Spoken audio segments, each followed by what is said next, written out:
use the Q&A box so that I can find the questions at the end. And if you just want to chat with each other, introduce yourself, tell us where you're from, etc., you can use the chat for that. Yeah, and I think we can get started right away, as we don't have any housekeeping rules in this format, which is really nice. So today's topic is donor research and donor networking. So we'll actually cover two topics that are important parts of the donor of the fundraising cycle. Researching and networking, 2 steps before actually writing a proposal, which are crucial to find good donor matches and to find good partners for your work. My name is Eva. I'm from Germany. I've been working for Philanthropia with Philanthropia for a long time, actually. I think we started working together in 2014. And I have a PhD in geography. The topic of my PhD was how to make development projects more sustainable. And I did all my research in Nepal. I've also worked in Nepal for 7 years. And before that, I also worked in South America and in Europe in the field of fundraising and resource mobilization. Currently, I'm based in Germany, in Münster, where we live now. So again, today we will talk about 2 really important parts of the fundraising cycle. If you've ever taken part in webinars with us, you've probably seen this picture before, because we think it is very important that you understand all the different parts of the fundraising cycle as important parts. So everything in the fundraising cycle is arranged around the strategy, because obviously if you don't have a proper strategy, if you don't know what is working in your organization, and also if you don't know where you want to go with your fundraising, etc., then it is very difficult to effectively use resources and to effectively get where you want to get. So that is why you need a fundraising strategy. We have tons of resources about that as well. If you want to check out our YouTube channel, that is going to be very helpful, because you will find videos and you will find stuff on our YouTube channel that you can look at. On our website as well, we have many resources about how to develop a fundraising strategy, why you need it, what should be covered, which questions you should ask yourself, etc. The main thing your fundraising strategy tells you is it gives you action points of what to do, and it tells you exactly where you want to go. So it tells you how much money you need to raise, for which kinds of activities you need to raise money, what are your core values, what is your theory of change, and how can you find a donor that actually aligns with that and matches up with that. So that's what you will cover in the strategy. And then we get to step 2 and 3, which is finding donors, identifying donors, and networking with them. So those are the 2 things we're going to talk about today. And this is crucial, that you really do your legwork here, that you find good partners that are reliable, that really support the things that you want to do, that line up perfectly with you, and ideally engage with them before you start anything. The other steps in the process that we have identified as issues is the eligibility. So the question of eligibility, can you actually apply? Because that is where most proposals fail. If they fail, most issues are with this with these topics, and then the actual application process. So writing a proposal, writing a concept note, sending something out. So those are the main steps of this cycle. And again, today we'll talk about step number 2 and 3. And without those, it doesn't matter how great of a proposal writer you are, because if you don't find partners that are a good fit for you, you can write the perfect proposal and you will still not get accepted if you send it to the wrong people, or if they've never heard of you, if you've never talked to them before, and if you have no relationship whatsoever with them. So that's why we'll focus on those 2 topics today. We'll start with donor research, and later we move to donor networking. And we'll start with a simple definition. What is donor research? So donor research describes the process of finding out information about potential donors prior to contacting them, to determine if they're a good fit and to understand their priorities. So this is key here. Everything we talk about today is on the one hand about finding the perfect partner for your work, obviously, but on the other hand also to already start collecting information about them. Because if they are the great partner that you're looking for, then you need to know what they want to see in a proposal. They need to know, or you need to know what they want to support exactly. So every single step that we talk about today, you can use to gather intelligence and gather information about the donor, and to then move from there to make your proposals even more perfect. Why is donor research so important? Well, it's the most important part to actually find donors. You know that there's so many potential donors out there. I think in the US alone, it's 150,000 foundations, in the European Union as well. And even in areas where you might not think of, like in the Asia Pacific region, there's 50,000 foundations that you can apply with. And then there's corporate foundations or corporate CSR programs, all the institutional donors, like the official donors, the institutions from government, etc. There's so many opportunities out there, and you can't apply with everyone. You can't just send out a blanket proposal to everyone and hope that someone picks it up, because that's just never going to work. So you need to find those that really support your causes, that work in your area, first of all, and then also work with the issues that you work with. Then use the same strategies, want to do the same activities, etc. So you need to find a good fit, because fundraising and resource mobilization is not only about getting money, but it's about developing relationships. That is going to be really important for you, because you want a donor that is interested in developing a good relationship with you and working with you long term, working with you through a long amount of time, but also developing together, developing a program together, working on issues together that you both have identified as problematic. So you're looking for a partnership relationship, not for like a donor just giving you money and you receiving money, but something on eye level, because that's how you can develop further, how you can solve issues and how you can actually do amazing projects if you find someone who really supports you at eye level. And this is why you need to focus so much time on finding great donors, because if you don't have the same theory of change, if you don't support the same values, etc., then you will never find a great partner in them, because they will just simply not be interested. So this is the main thing. You need to research who is out there, who could be potential supporters, and who could be a great long-term partner for your project work and for the things that you want to do. And it's simple as that. It's just to know where, if there's open calls, if there's any deadlines you need to keep in account, etc. You have to research the donor landscape that is out there. Sometimes also to understand a bit better if there's already someone out there to support your causes, or if you are the very first one working in that area, which also sometimes can happen. And then you have to figure out other ways to actually get money if no one is already supporting the kind of work that you do.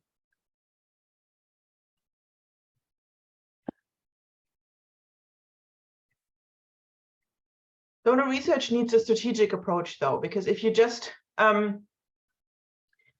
research without a plan, without a timeline, without any way of collecting the data, etc., you can get lost, because you can do research every day. I know sometimes I open up LinkedIn and then there's so many opportunities there, and if I have a project that I'm working with at that moment, I think, oh, we could apply here, or we could do this, we could do that, and then I get so lost that I don't do anything properly. So you need to think of donor research as a strategic step in your resource mobilization. Set aside some time to do this. Set aside a couple of days to do these donor research exercises that we'll also talk about today, to kind of get an overview of the donor landscape that is out there. So you know, definitely not all donors that could be potential supporters, but that you know the most important ones, that you have an overview of what's out there.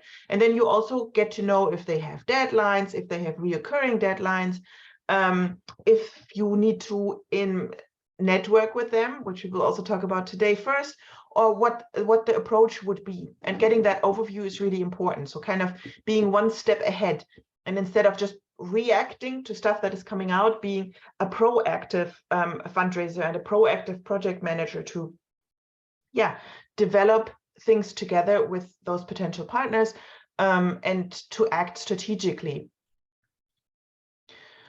So how can you actually do donor research? How can you find potential supporters, potential donors in your area? So we're going to talk about a couple of tools now that we also use when we do donor research exercises and when we work with NGOs and support them in their donor research. The easiest and the first step you should do is talk to former donors, to donors that have supported you in the past, because no one is as likely to support you again as someone who has already supported you in the past, because they already made the decision for you once, and they probably liked working with you, ideally, if you did good work, which I'm just assuming now. But those are the easiest to convince, because they've already said yes to you once. So the barrier to saying yes again is very low. So those are the easiest to talk to. For that, it's important to know that information, because especially if you work at a bigger organization, sometimes it's not that easy to find out who have been all the prior donors, no? So try to figure that out, make a list and contact those first.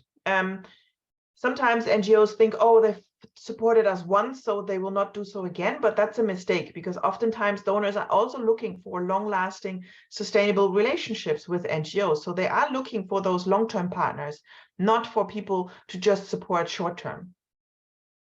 Then you can also ask your own employees. They might have knowledge, resources, because they moved around a bit. I know in the sector of development, people change positions quite a lot. So maybe your employees know other donors, know who supported them at their last position, etc.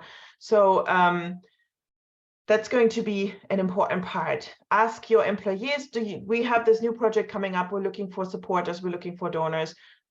Do you know anybody? Can you tell us who supported your work at your last employee? Maybe we can contact them. You can also ask your supporters. So the people that, for example, follow you on social media, sometimes they know stuff.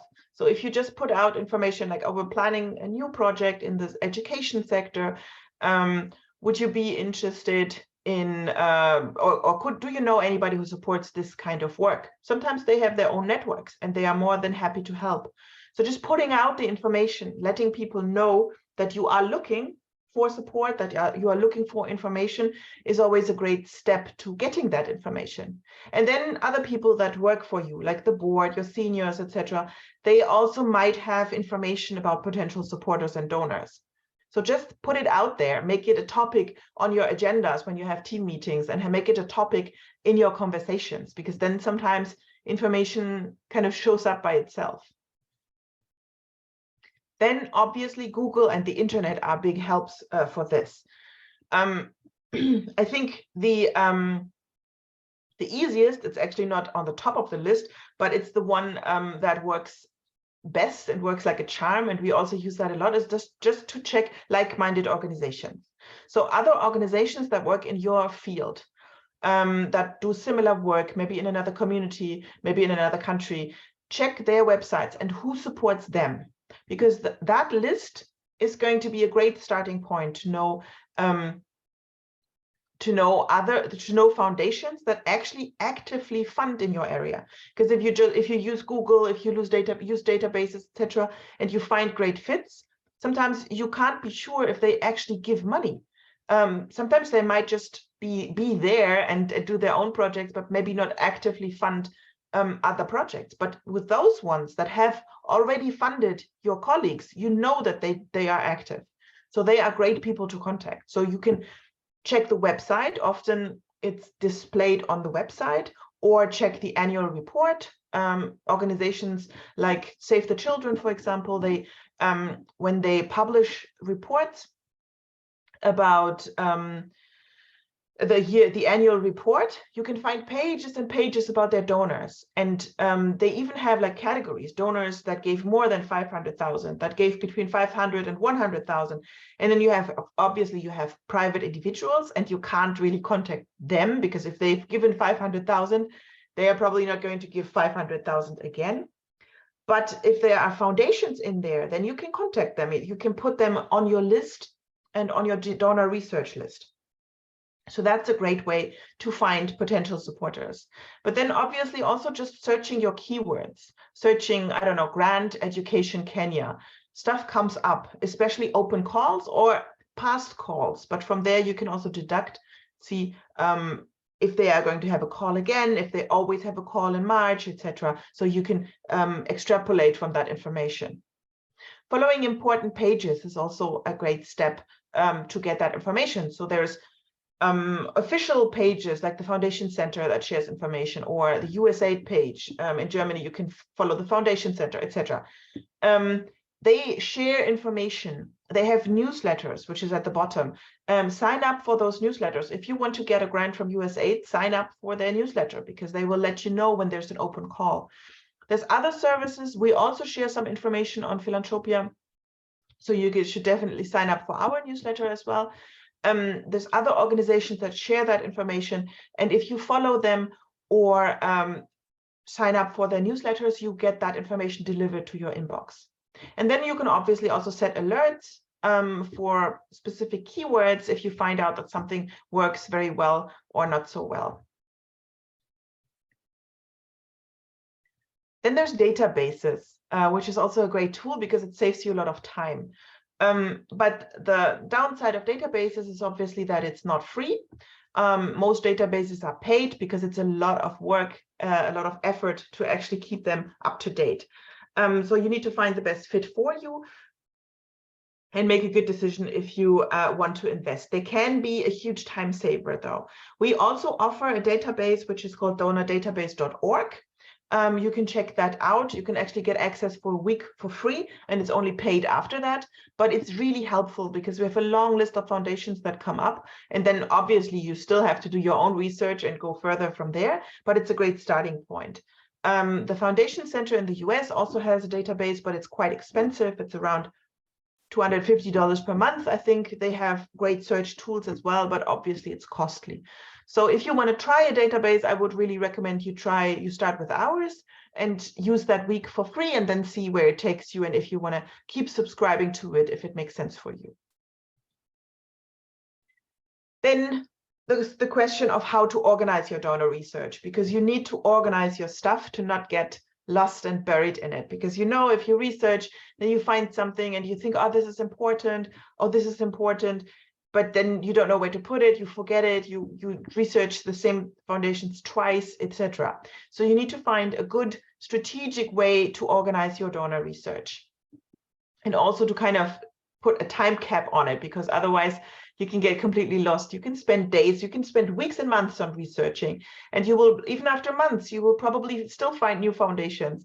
But you have to make it effective. You have to set an ending point at some point and say, look, now it's enough. Now we start networking. Now we start applying.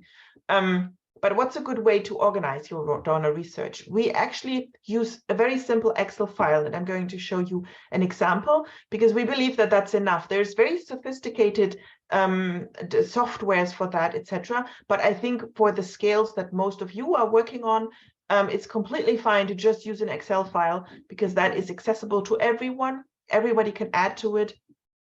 And it's just very simple, and the software is out there to use. So you can just start an Excel file and always fill out all those sections.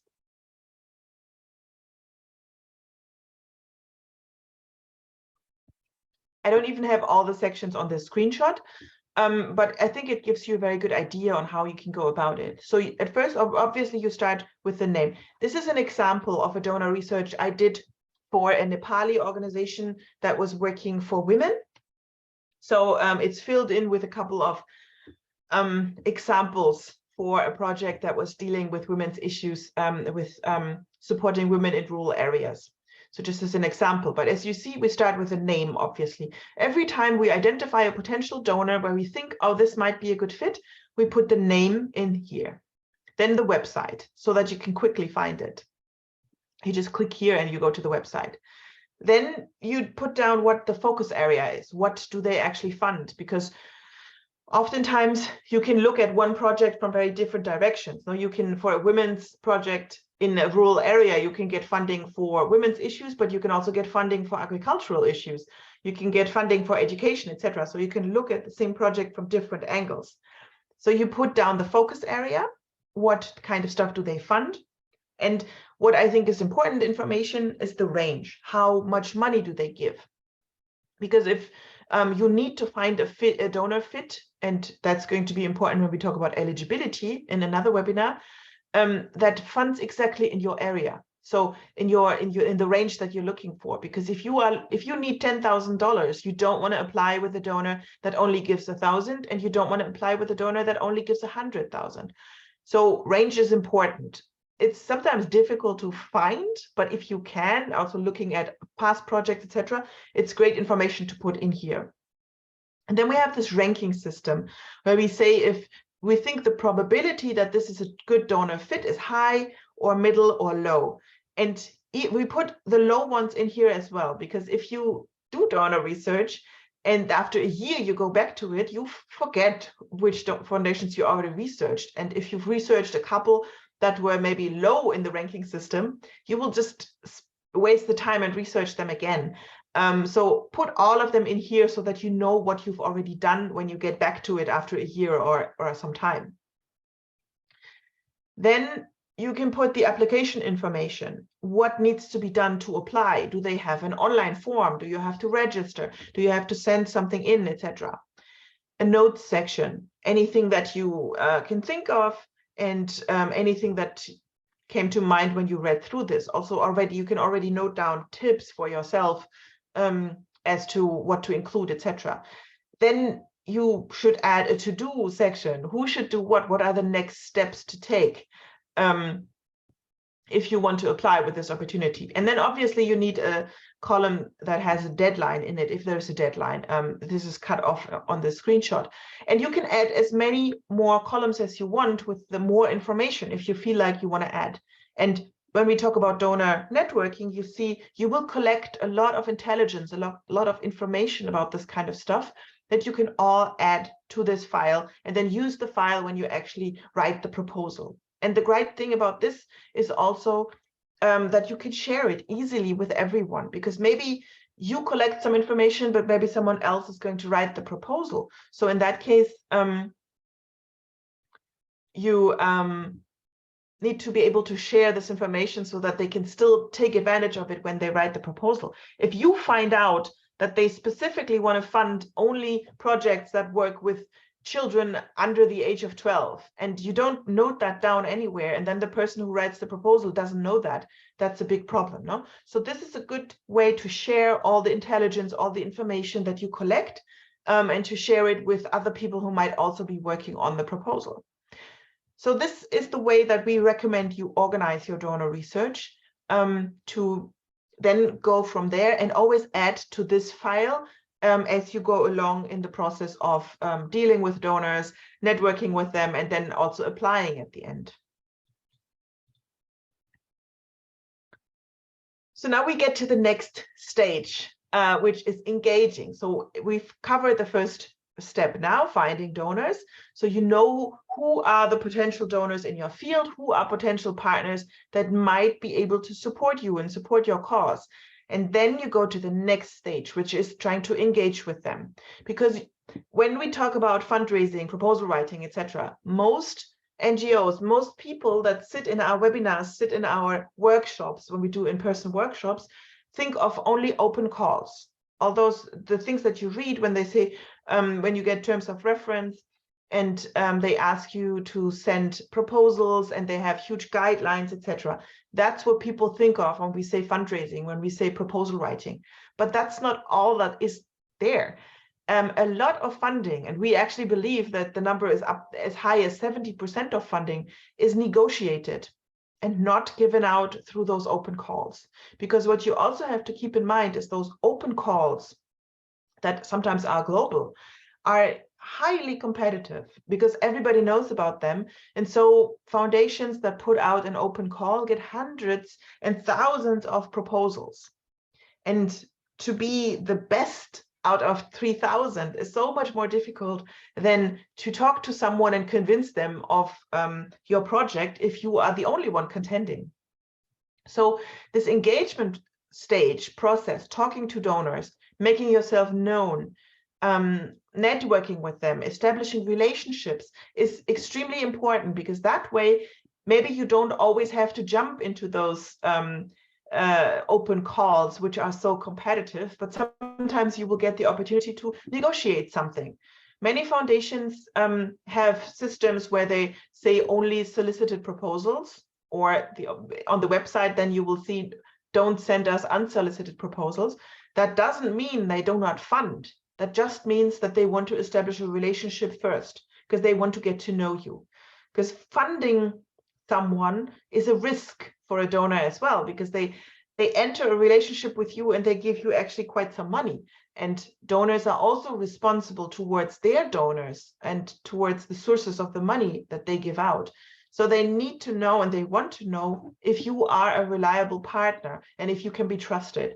And the best way to achieve that is to engage with them and to have a relationship and to have an actual person that you connected to and that you share information with. So that's why this engagement stage and networking stage is so extremely important. So what is donor networking?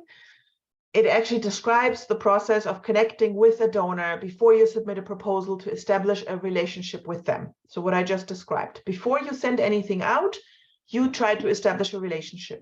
And it's important for both cases. It's also important for those cases where there's an open call, because again, if it's so competitive, if they read through 1,000 proposals, then it never hurts if they already know you, because they won't pick you because of that, but maybe they will read with a little bit more attention. Maybe they will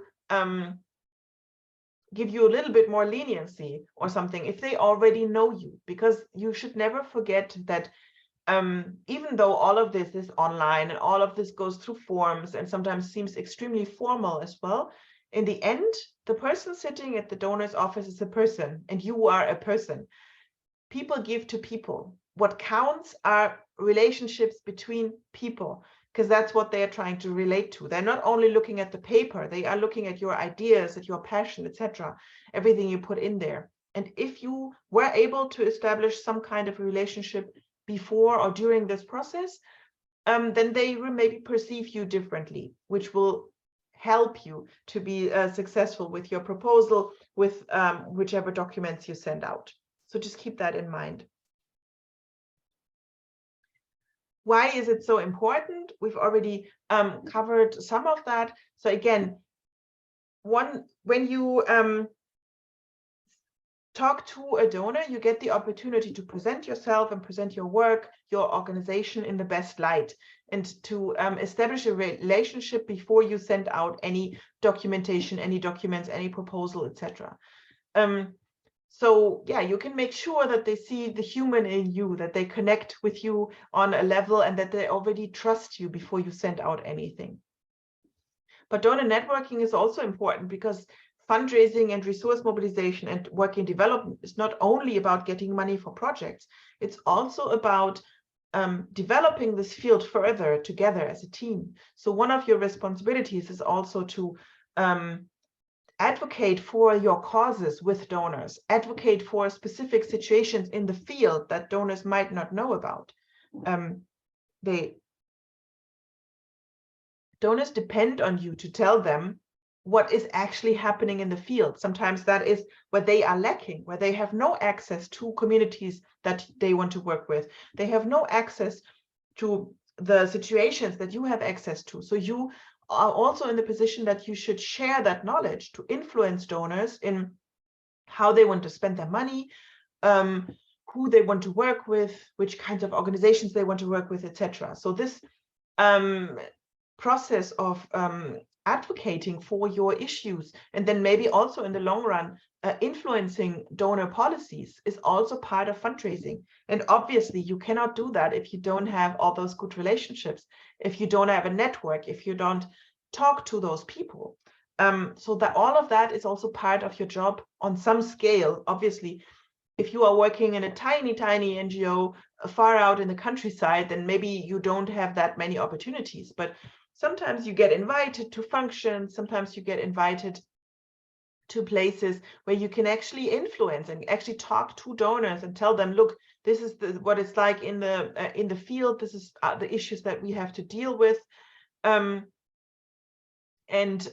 you please address them? Can we talk about how we can do this together, etc. Sometimes situations change, especially in crisis. They change quickly, and then donors also are dependent on the knowledge that you have to adjust their policies properly. And then, especially if you are working in areas that are prone to crisis, partnerships and a network is crucial. I've seen that. I was in Nepal when there was the big earthquake. Right now, there was this devastating earthquake in Turkey and Syria. And the organizations that get funding now and get it very quickly are the organizations that have a network. And we've experienced the same.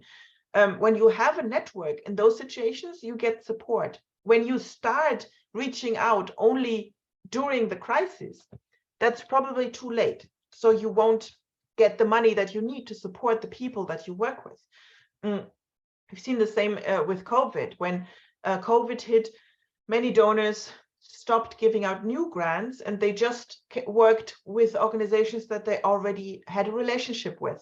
And that doesn't necessarily mean that they were always already giving grants, but they had this prior relationship. They had this relationship of trust. And so then they gave more money. So every time when there's a crisis, this becomes more imminent, that you need those relations. So yeah, sometimes we say fundraising is networking, because you basically always have to go out, represent your organization, think of connections that you can make, and think of the benefits that you can kind of take home from those connections.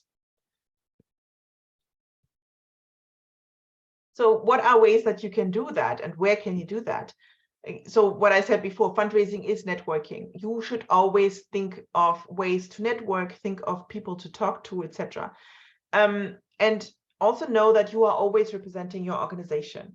Fundraising is an amazing job, but it also means that you do have to represent at all times. Sometimes if you're at work, anyways, anybody you meet, if you go to a conference, if you go to a workshop, if you go to a function, you should always represent your organization professionally, and always carry your business card, always carry any material that you feel like is needed, and always present professionally and make the connections that are important for your field.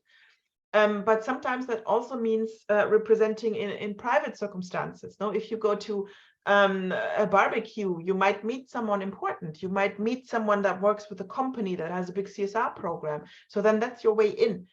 So you always have to think of ways to represent and how you can actually make sure that your organization shines in a good light, and that you can get those networks, those connections that are going to be helpful for you.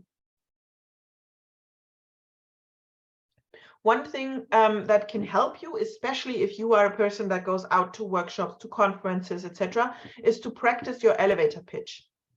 We will actually publish a small course on the elevator pitch very soon, because this is an important tool that you can use to present yourself. And the idea behind that is that you might be at a hotel or any big business building and meet someone important that you want to talk to in the elevator. So let's say you enter the elevator and Bill Gates is standing there.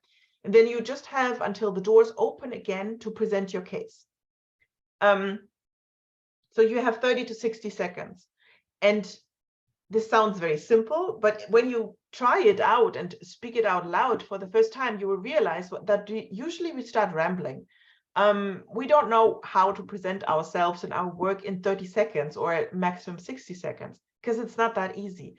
Because we start to ramble, we talk about many different things, we start talking about individual activities, etc.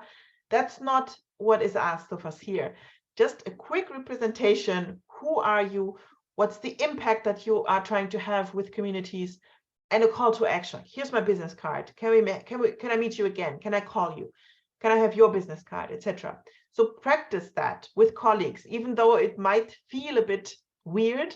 But it is actually really helpful if you already have a couple of sentences in your head that you can quickly pull out and say if you ever meet someone that might be helpful. It doesn't have to be Bill Gates, probably won't be Bill Gates, but maybe you'll meet someone else that is important in your country and could be helpful for your organization, and you just have this little time. Connect with the right people, be open-minded, think of different ways. Again, go to conferences whenever you get invited to some of those presentations by foundations, etc., or by, I know USA does those, the European Commission, that they invite people to present their guidelines, etc. Go to all of those, network, not only with foundations, but with other NGOs as well, because they also have a lot of important stuff to contribute, and think of ways to connect with the people that can be helpful for you in your field, but not only with the focus on money, just with the focus on different things that you could do together. Again, the key to good donor networking is donor research, though, because as you've seen, you research potential partners, and then it's going to be very easy for you to connect with them if you have something to talk about. But if your research is not well done, and then you don't have anything to connect over, no? So the base of good donor networking is always great research, because that way you really dig deep, you find out a lot about the foundation, you will have good, proper questions that you can ask them if you get a meeting, and you can move forward from there. So how can you find the right people to connect with at a foundation? Let's say you identified the Ford Foundation, or I don't know, another foundation that you think, oh, they might be a great fit for us, they might want to fund us. How can you connect with the right people there? There's a couple of questions that you should ask yourself. So first, do you know someone at that foundation, that donor's office already? Sometimes you might, because again, people move around a lot. If you've worked in the field for a while, maybe you already know someone there that you can then connect to and ask if you can be introduced. If you don't have that, you can always try to look for someone who has a connection to your project. So I don't know, is from the same community, is from the same village, has had the same issues, etc. Then you can also think of someone who's responsible for your line of work. So if you don't find a direct connection to your project, you can think of that you can contact the person who's responsible for education or health or whatever at that foundation, just to make sure that you are connecting with the person who's actually making the decisions in your area. Then you can also try to figure out any other connections. Maybe you went to school with someone that you want to connect with. Maybe, yeah, you have the same hobbies. I think there's a lot of grants that have been discussed over golf or tennis, or other hobbies that people might have. And if you find out about that, that's always a very good entry point to a conversation, and can actually take you a long way. So just think of any kind of connection you might have with people at that donor's office and try to connect with them over that, and then start a conversation. So how can you then, if you have a name, find the contact information of those people? Obviously, you can use Google. It's always helpful. The home pages often have contact information and email address. Social media, especially LinkedIn, is a good way to connect, because on LinkedIn, people are for business connections. So they expect to be messaged, they expect to be connected. And often you can also find an email address on LinkedIn. If you have any personal connections, you can also try to find out an email address or a phone number that way. And on the internet, there's also these search machines where you can put in a name and an organization, and then it gives you the email address, because usually the format is the same throughout the organization. So if they find the pattern, then they know which email address you have to put in. So that way you can find contact information to then reach out and connect to these people. You probably all know that, though. You did all the work, you found someone, you have their email address, but then you send an email and you never get an answer. Cold emailing people is difficult, and response rates can be very low. So that's why we have a couple of tips for you as well on how to approach donors with a cold email, donors that you've never talked to before, and what you should cover there. So when you email for the very first time, you've never talked to a donor, you start by saying who referred you, or what is your connection. Like maybe you could say, oh, we've been to the same conference 4 years ago or 3 years ago, whatever, or we know this person, we have this common contact. You are from the village that I work in. The connection that you have with that person, if you have any, refer to that, because then they know how you came up with their name, they know how you found their contact, etc. Then you quickly introduce yourself. Who are you? What's your organization? But short. Then you will say what you want to learn, because you need a query, you need a question, you need some kind of entry point. Otherwise, why would you be contacting them? And this is closely connected to the call to action. On the next slide, we'll talk about good and bad calls to action. Just think of something beforehand that you want to discuss with them, some topic, something that you want to learn from them, a question you have, etc. Because only then will they answer. If you're too vague, it's going to be very difficult to get an answer. So if you just ask for something like cooperation, like partnership, etc., you will probably not get an answer, because that is something that has to be developed first. That is not like a clear-cut thing to ask for. So those are the parts that you should cover in your very first email, if you cold email new donors, new people to connect with, to network with. We actually have a template for a cold email on our website. I think it's on proposals4ngos.com, but that is also very helpful. And later I'll give you a short introduction to another course, and we also have templates for cold emails there, just to make sure that you have higher chances of getting through and actually getting heard. So talking about the call to action, that is the part where you actually ask for something specific in the end of your email. And that is extremely important, because if you don't include a call to action, then what should they do? Just put yourself in their shoes. They get hundreds of emails per day, sometimes really hundreds. And if they read your email, you're already lucky. But then you want to make it as easy as possible for them to figure out what you want and what the next step should be. So you should definitely include a call to action and say, this is what I want from you. Can we have a meeting? Can we have a call? Can you give me the specific answer to this question?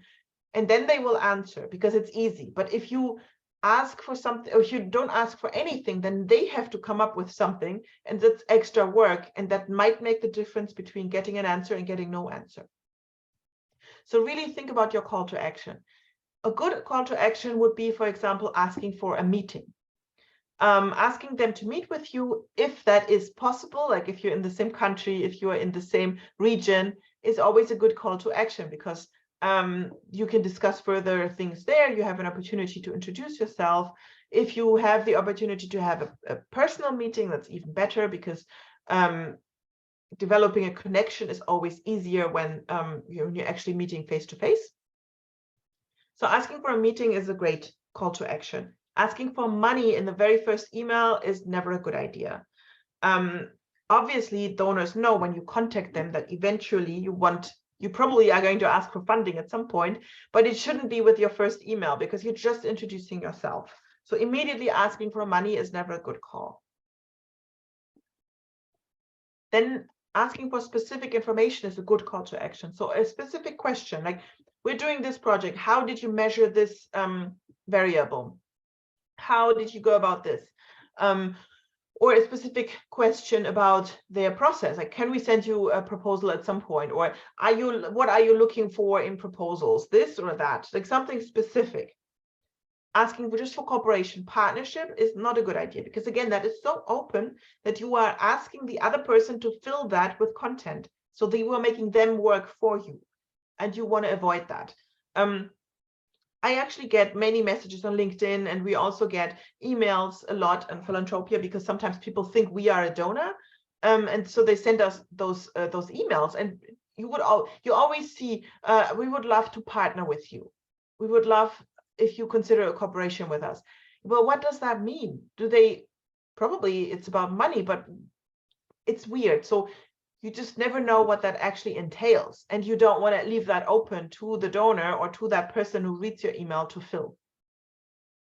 Asking for a phone call, again, is a good call to action, because it's something they can easily do. They can arrange with you. You can learn much more about them. you can gather important information, and it's not too much to ask. But sending a proposal and asking for feedback, which is also something we frequently see, is not a good idea, because that's a lot of work. They don't know you, they've never talked to you. So why are you asking for something so big? So just think about things that you can ask for, that are realistic, that are not impossible, not too big, but that give you an entry point that if they answer, you can start a conversation and you can go further from there. So if you are lucky and you get a meeting, just a couple of tips about that. Because if you get a meeting, we see that with many NGOs, they take the opportunity to talk about their own organization, talk about their work, and just share, because they feel like they have to put everything out there. And that is also a misconception, because those meetings should be obviously for you to represent yourself, yes, but more to collect information about the donor, to listen more than you talk, because that way you can find out what exactly they want to fund, what exactly they want to focus on, what they are looking for in a partner, and then you can kind of adjust to that. So those meetings are more for collecting information and intelligence about the donor than for you to share everything. Ask them many questions, try to find out what exactly they want to fund, what strategy they're following, and find out where overlap exists. Because if you can clearly show how your project is going to help them achieve their mission, that's going to be a huge plus for you. So try to learn that information in the meeting. And equally, as with donor research, think about networking strategically. Where do you want to go in the future? What do you want to achieve? What do you need in the future? And then how can you network for that? Don't only network with donors, network with potential partners as well, with other organizations in the field, so that you have all those connections, and that all of them are going to feed into your strategy and are going to feed into your knowledge base that you can then use for writing proposals and actually applying successfully. Some final tips for this whole thing is also think of different ways to collaborate, and not only about money. What can you do for the donor? What else can they do for you? Because if you make it all about money, you also limit yourself a lot. Donors can have a lot of other stuff to contribute to your project, and you have a lot of things that you can contribute for their work. So establishing a relationship, a partnership, it cannot happen if you just think about the money and nothing else. Think of it as a partnership, and what you can offer, what you bring to the table, and what they bring to the table. Find your right point of entry. If you want to network with a donor, try to find someone to talk to, establish a relationship with them. Then obviously document everything and assign responsibilities. So use that file. If you start an Excel file like the one I showed you, feed that with all the information that you gather throughout the process. Whenever you talk to a donor, note down, talk to this person, date, what you talked about, anything you learned, tips, etc., so that everybody in your organization can benefit from that, that nothing gets lost, and that you can use that information long term. And try to use different channels to approach donors, not only email, try phone, try meeting, go to conferences, go to those workshops, take advantage of the opportunities that you get. If you have a chance to connect, try to connect and take the chances that you have. So at the end, I just want to refer you to a couple of our courses, because we do have actually a bundle. So we have this course about donor networking that goes into much more detail on the networking process than I was able to do now. And we also have the research course, again, which has all the templates, has all that information. Both of them are $79 individually, but we want to bundle them up for you, because as we've seen today, those topics are so closely connected. So you need to know the one to be able to do the other very well. So we have cheat sheets, a quiz, but also workbooks that really help you to implement all the steps. We've bundled them up for you, and you can get them for $65 only today. If you go to the website now and use the coupon code fundraise, you can get that bundle for $65 only. Maybe my team is putting the link up now, otherwise we'll send it out later. And you just remember to use the coupon code fundraise, and with that you'll get the two courses together as a bundle for $65. which I think is a great deal. And you will get a lot more information, a lot more reading material about the topics that I've talked about now in this webinar. We also have plenty of other online courses on our website. Please check them out on philanthropia.org. For example, about European Commission funding, or about the strategy, writing a proposal, but also more technical ones, for example, about how to write a log frame, etc. So really important information. Please check out all of our resources on philanthropia.org, and yeah, make sure that you take whatever you need from there. Thank you very much for attending. Don't forget to check the rest. Don't forget to subscribe to our YouTube channel because we upload webinars that we do there, so you can rewatch, you can share, etc. So please jump over to our YouTube channel and subscribe there as well. And if you haven't subscribed to our newsletter yet, I also recommend that, because everything we do, we share there with all the participants. Okay, so I think you can stop sharing and look at the questions. There's a couple. So the first one is, in donor research, do I have to contact the donors and discuss about the proposal before applying? I think I answered that with the second part of the presentation. It always makes sense. If you have good questions, obviously. It doesn't make sense to just call a donor and say, hi, I want to meet you. You always have to kind of figure out good questions and good ways to talk to them, and things that make sense, no? Which website can you recommend for the research of funding opportunities? Well, I like our database. It's called donordatabase.org. You get a week for free, so you can try it for free. And after that, it's also at a decent price. I'm not 100% sure. Yeah, I don't want to lie, so I'm not saying anything, but it's a very decent price, especially if you compare to others. There's the Foundation Center, Candid, that also has a database. It's a very good one, but that one is expensive. I think it's $250 per month, so quite a high price. So those are great. And then also, if you know kind of in which area you want to work, you should definitely sign up for the newsletter. So there's, from the European Commission, there's a newsletter, from USAID, from the State Department, etc. So sign up for all those newsletters so that every time they have a new call, you get that into your inbox. And there's a question what the basis is of ranking the donors. So the system was, I think you mean in the file, this high, low, high, middle, low, was for us, where do we see the highest probability to get funding?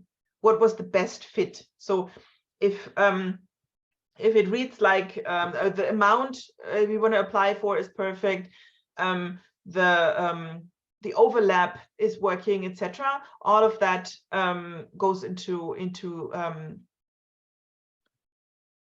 it. So if we think the chances are very high that we can get support from that donor, we rank it high. If we think it's more or less okay, middle, and if we feel like, oh, probably not a good fit, then we rank it low. Considering the crisis, are there donors that provide core funding for nonprofit organizations? What would be your advice to search such donors and approach them? Yeah, core funding is always an issue, crisis or no crisis. It's a big issue. So I think you have better chances to get core funding if you negotiate with a donor instead of going for open calls, because usually open calls are very project focused. So it's much more difficult to get money for core cost. So actually networking, establishing those relationships with donors makes more sense if you're looking for core cost.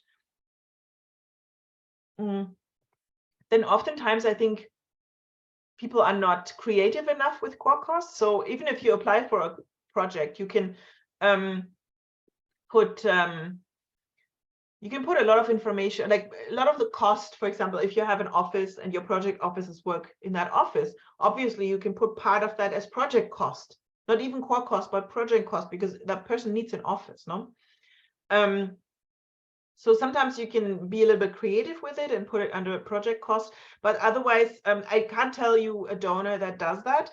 there are donors that really support core causes, that understand how NGOs work and what they need, but you have to research for them, and then I think networking with them to also be able to lobby for these causes and say, look, we cannot do our work if you don't also support this and this and this.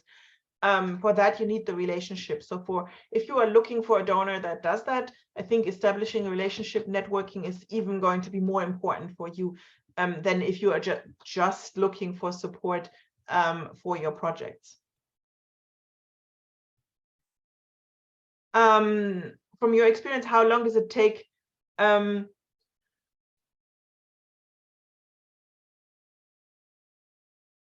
on average from the time you make first contact with the donor until the funding commitment is made? That's very, very different from donor to donor. Sometimes it's 3 months, sometimes it's 1 month, sometimes it's a year. It depends. It's a long game. Like networking and establishing those relationships is a long game often. So you kind of invest into the future by making all those connections and talking to those people at length. But if you send out a proposal, if you are at that stage already, it's often 3 months until you hear back, until you get a commitment. What are the initial steps for establishing a relationship with a donor, and how can that relationship be sustained? I think if you do great research, if you figure out where you want to do the same, I think you will always have a conversation topic, no? If you work in the same area, if you want to achieve very similar things, then you can always talk about how to do that, what the approach is, changes, new studies, data, your projects, their projects, etc. So I think you will have plenty of opportunities to sustain that relationship. And I think to break the ice, you just have to think up of something creative that maybe you could also do for them. So I know that many donors are very interested, for example, in data, because they don't, like, data from the field is scarce. But if you can offer something, if you can say, oh, look, we did this baseline study in education in this village that you also work in, are you interested? That could be a good starting point. Or I'd say, we have tons of pictures from this village. Do you want to use them on your social media? Something like that, the things that you can maybe also offer to start this conversation.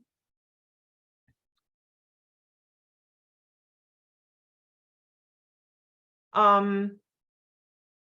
Then there's another question about a major factor limiting participants from developing countries from participating in conferences is the difficulty with visas. That's true. Are there any practical tips to network virtually? Should we send out cold emails asking for a virtual meeting? Yeah, I think that's a very good. Now, even after COVID, everybody's a bit more used to using Zoom and to using this way of communicating. So I think asking for a Zoom meeting, talking to someone is a good idea now, because people will be okay with that and they know how it works and they know how to connect online as well. So if you can't travel, then that's always a very good thing, or just a phone call. I know we tend to not want to make phone calls so much anymore, but talking personally on the phone or through Zoom is a very good way to connect.